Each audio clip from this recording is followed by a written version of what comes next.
Well, I think probably at its foundation is the wonderful relationship that SAB shares with football. You know, we've been involved in South African football since the late 1950s.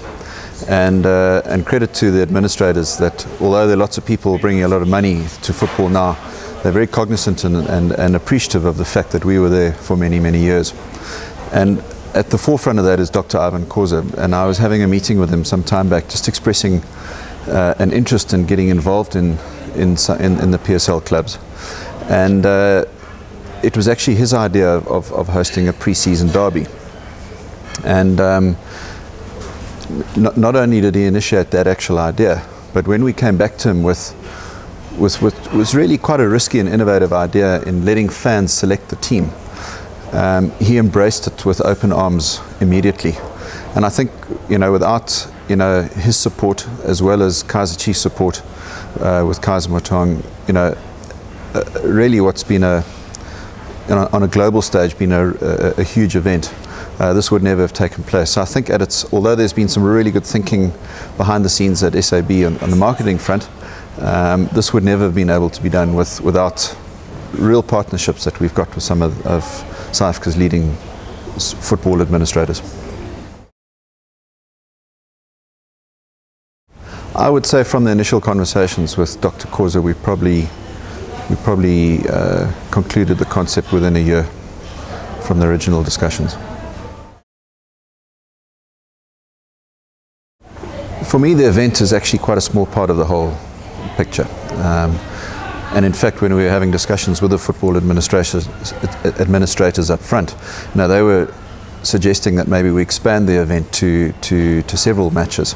You know, there'd be more exposure involved. But actually the power is less in the exposure that we gain on match day, but rather in the ongoing consumer engagement and solving a consumer problem and a frustration that we put together for a 2 to 3 month period.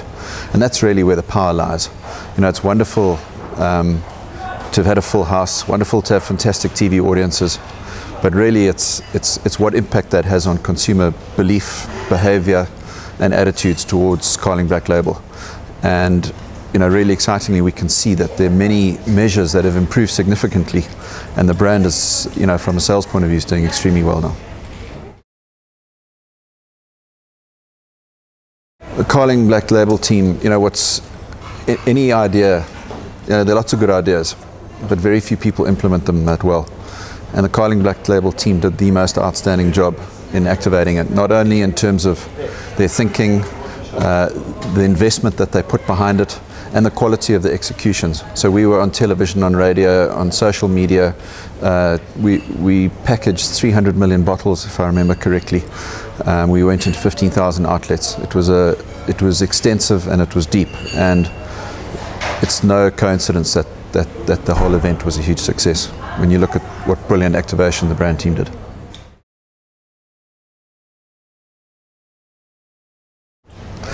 Well, if you look at the insight that the whole concept is based on, it's that fans have a frustration that they have no voice to be heard.